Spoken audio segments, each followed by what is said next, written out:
अब फाइटर मैं बन गई हूँ, अच्छी हूँ या बुरी हूँ वो तो हमेशा से जनता ही तय करती रही है। कब ये सोचा है, टर्निंग पॉइंट क्या है कि आपको मुखिया बनना है?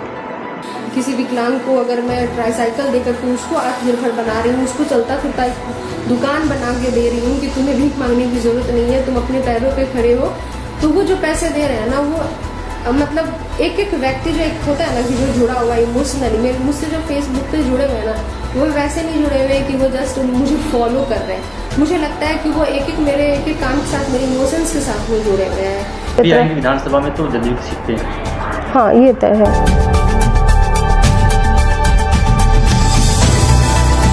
नमस्कार, आदाब। मैं हूं अकरम ज़फ़ीर और इस वक्त मैं हूं सीतामढ़ी में। सीतामढ़ी के उसी पंचायत के मुखिया के साथ हूं जो हाल के दिनों में काफ़ी सुर्खियां बटोरी है, ख़ास तौर पे पंचायत से लेकर दिल्ली तक।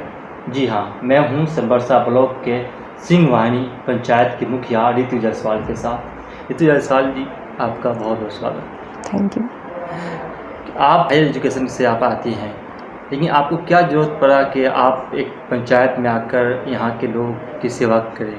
ये कब ख्याल आया आपको?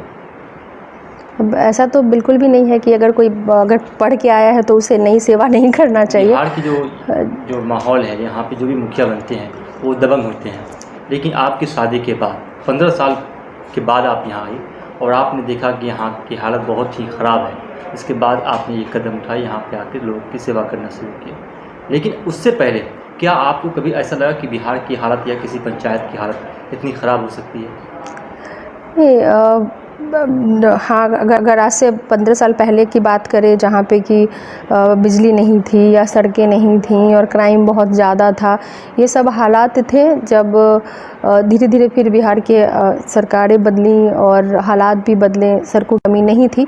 बावजूद भी कई ऐसी पंचायतें रह गई थीं, कई ऐसे गांव रह गए थे जो कि छूट गए थे। तो उसी दौरान मैं आई थी पंचायत में और मुझे लगा था कि यहाँ पर काम करने की ज़रूरत है, बेसिक सुविधाओं पे काम करने की ज़रूरत है, लोगों के एम्प्लॉयमेंट पे काम करने की ज़रूरत है। और मुझे लगा कि ठीक है, अगर मुखिया बन करके अगर मैं कुछ कर सकती हूँ तो मुझे देना चाहिए अपना योगदान। 2016 में आप चुनाव में आती हैं, मुखिया के चुनाव में। उससे पहले आपको लगा कि आप पंचायत चुनाव जीत जाएंगे?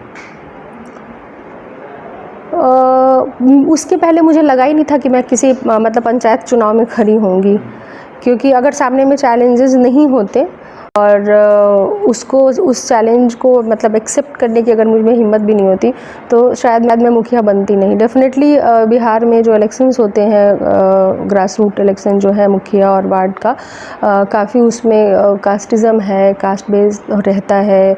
और कि जो आपने कहा कि मुखिया दबंग होते हैं, वैसी एक छवि बनी रही है। तो क्या आपकी भी छवि अब बन गई है मुखिया दबंग की तरह?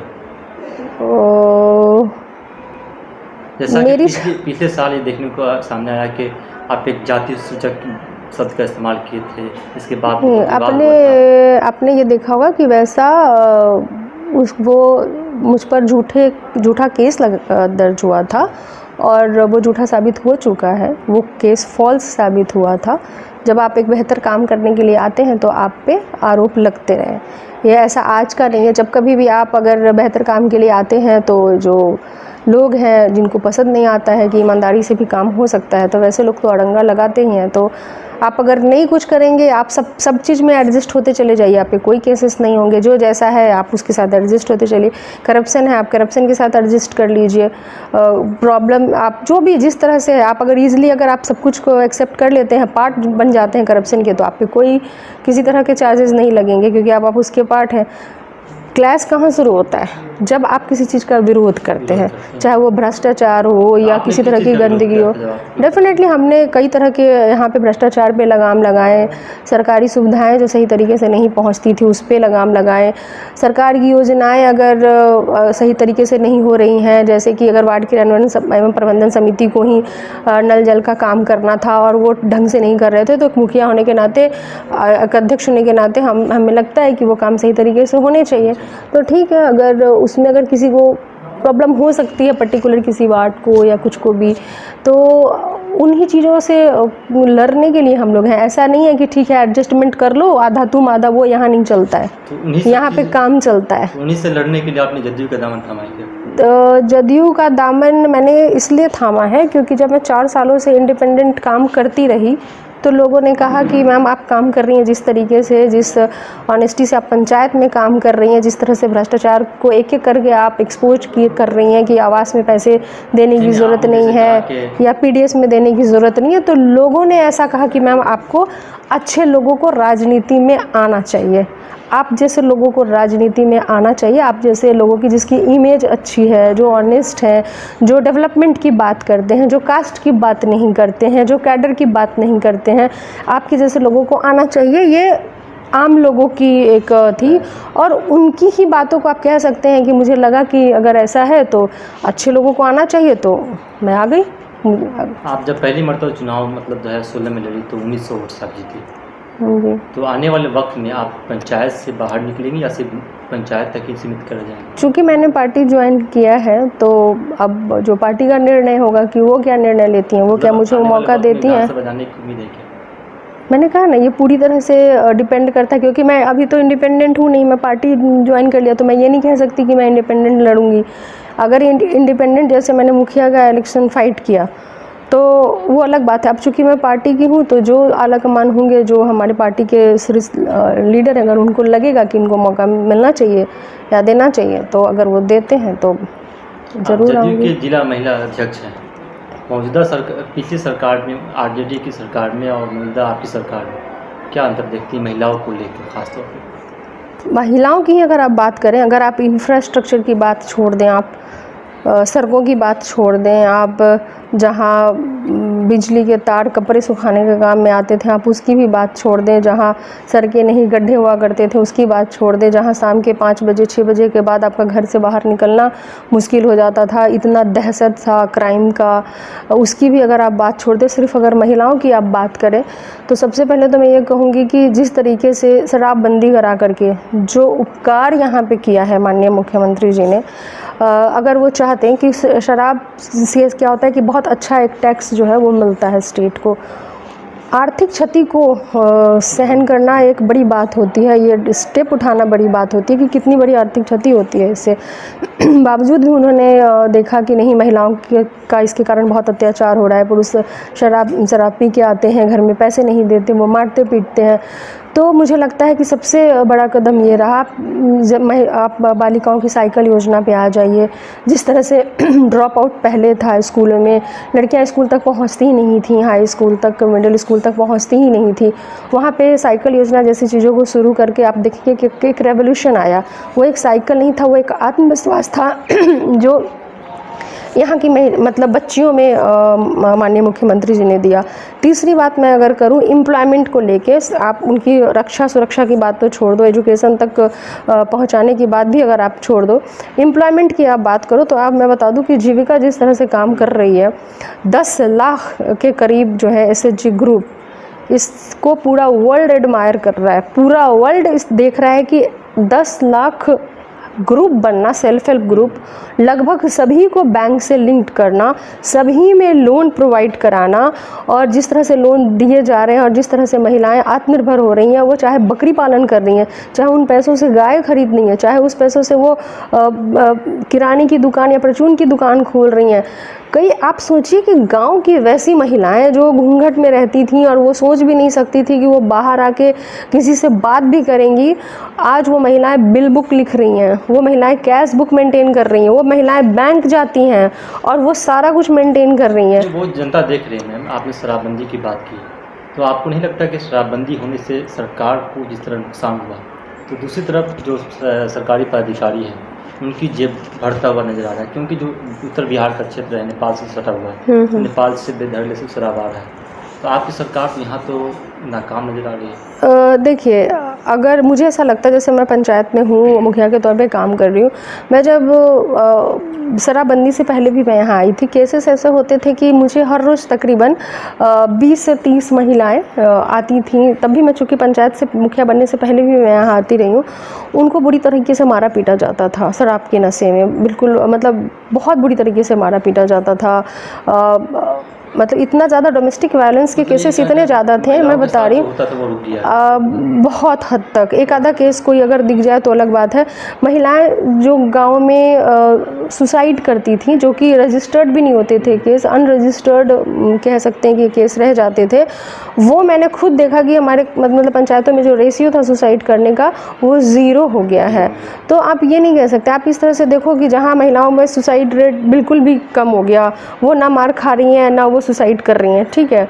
तो जहाँ वो पिटती थी बुरी तरीके से और इतनी मतलब पिटाई के बाद अगले दिन वो अपने बॉडी को कवर करती थी कि कोई देख न ले कि उनके शरीर पे कितना दाग है, ये चीज़ें नहीं दिखती हैं। हाँ, एक आधा जिनको पीना है, जिनको गलत करना है, वो कुछ भी आप कर लो, वो कहीं वो करेंगे ही करेंगे, चाहे वो भ्रष्ट अधिकारी कर्मचारी की आप बात कर लो या फिर वैसे लोगों की बात कर लो जिनको कि अच्छाई से मतलब नहीं है, उनको गलत करना है तो करना है। अच्छा मैम, आप सोशल मीडिया पर बहुत एक्टिव रहती हैं, बहुत सारे प्रोग्राम लोग देखते हैं आप? नहीं, सोशल मीडिया पे मैं एक्टिव तभी रहती हूँ जब मैं कोई काम कर रही हूँ। मैं कभी भी आती हूँ, मैं अपने काम के साथ आती हूँ। बहुत सारे लोगों को सामान देते हैं, ये सरकार आपको देती है, आपकी पार्टी देती है या कोई सोशल टीम है? पार्टी मैंने प्रोवाइड करती है? पार्टी मैंने 7 महीने पहले ज्वाइन किया है। हाँ।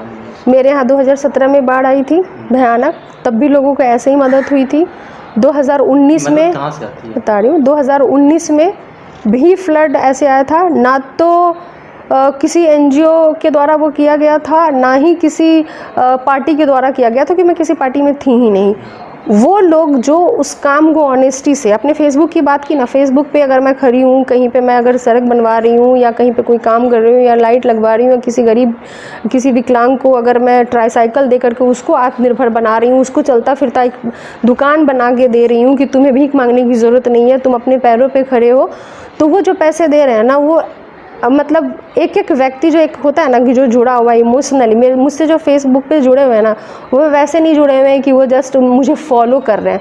मुझे लगता है कि वो एक एक मेरे एक एक काम के साथ, मेरे इमोशंस के साथ वो जुड़े हुए हैं।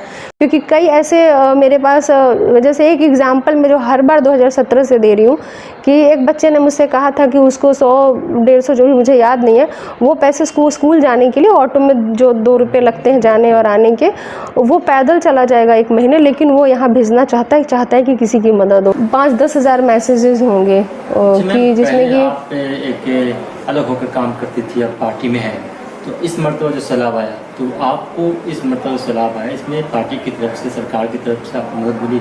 सरकार की तरफ से मुझे ही नहीं, हर उस बाढ़ प्रभावित क्षेत्र को मदद मिली है, जिसमें उन्होंने इमीडिएटली पीड़ित परिवार को 6,000 रुपये की राशि की घोषणा की थी, जो उनके खाते में जाना शुरू हो गया है। 10 तारीख को ही कहा गया था कि जाएगा अगस्त से, तो वो राशि उनके खाते में जाना शुरू हो गए हैं। तो ये सिर्फ ये नहीं है कि वो मुझे पर्टिकुलर वो अपने किसी पार्टी के किसी को मदद कर रहे हैं, ऐसा नहीं है। कई ऐसे पंचायत है जहाँ उनके मतलब ये है कि वो ऐसा नहीं होता, बाढ़ प्रभावित जो क्षेत्र है, चाहे वो उनके पार्टी के वहाँ के विधायक हो या ना हो, उससे मतलब नहीं है, वो सबकी साथ जाएगा तो हर जगह जाएगा जो अफेक्टेड एरिया है। कि आपके अंदर मतलब कब ये सोचा, टर्निंग पॉइंट क्या है कि आपको मुखिया बनना है, हमें मुखिया बनना है? एक मुखिया बनने का क्या था कि मैंने सोचा तो नहीं था कभी भी लाइफ में। मैं फर्स्ट टाइम आई थी, हाँ आई, और यहाँ के जो हालात देखे, उस वक्त के जो हालात देखे, तो मुझे लगा कि पहले तो मैं 2 साल तक दिल्ली से आके यहाँ पे काम करती रही। हर 5 महीने में 6 महीने में एक बार आती थी। किसी एनजीओ को बोल दिया कि यहाँ पे एक सिलाई सेंटर चला दो, यहाँ पे ज़रूरत है, वो कहीं और करती, मैं उनको कन्विंस करके यहाँ ले आती थी। वो कुछ काम कोई एनजीओ कहीं और करती, मैं उनको कन्विंस करके यहाँ ले आती थी।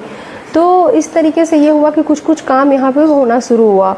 फिर मुझे लगा कि हालात बदल नहीं रहे हैं, जैसे कि देखा कि एक आम राशन मिलना है लोगों को, 12 महीने राशन मिलने हैं, लेकिन 4 से 5 महीने 6 महीने ही राशन मिल रहा है। बाकी का राशन वो मिली भगत में डीलर या बाकी के जो अधिकारी पदाधिकारी जो जुड़े हुए उनके मिली भगत से, या शायद मुखिया जनप्रतिनिधि जो भी हैं इन्वॉल्व, क्योंकि अगर नहीं मिल रहा है, आपके क्षेत्र में है, चाहे आप उसके जनप्रतिनिधि हैं, चाहे आप उसके अधिकारी हैं संबंधित उस पर्टिकुलर जो व्यवस्था है पीडीएस सिस्टम वगैरह की, तो वो नहीं हो रहा, तो कहीं ना कहीं से आप जिम्मेवार हैं। तो मुझे लगा कि ये चीज़ें नहीं मिल पा रही, जबकि सरकार की योजना है तो भी नहीं मिल पा रही है, तो क्या कारण है। और सड़कें थोड़ा सा मुझे लगा कि नहीं, ये बेहतर होनी चाहिए थी, और यहाँ पे एम्प्लॉयमेंट जनरेशन पे काम करने की ज़रूरत है। तो जो हालात निगेटिव जो देखे थे मैंने, जो अच्छे नहीं थे, तो मुझे लगा कि मैं अगर इसमें अगर आती हूँ और बेहतर कर सकती हूँ तो मुझे करना चाहिए। तो इसका मतलब है कि न्यू जनरेशन आपको एक्सेप्ट कर रही है? डेफिनेटली कर रही है, क्योंकि अभी क्या हो रहा है कि एक जो चेंज आया है वो कहीं ना कहीं से मुझे लगता है कि यूथ के अंदर ये बातें उनको समझ में आ रही हैं कि अब वो अपने आप को जाति के नाम पे तो नहीं बांटेंगे या पार्टी के नाम पे तो नहीं बांटेंगे। अब ये बात ही ख़त्म हो गई है कि अच्छी पार्टी और बुरी पार्टी कौन सी है। अब ये बहुत फ़र्क पड़ता है कि किस पार्टी में अच्छे कैंडिडेट हैं और किस पार्टी में बुरे कैंडिडेट हैं।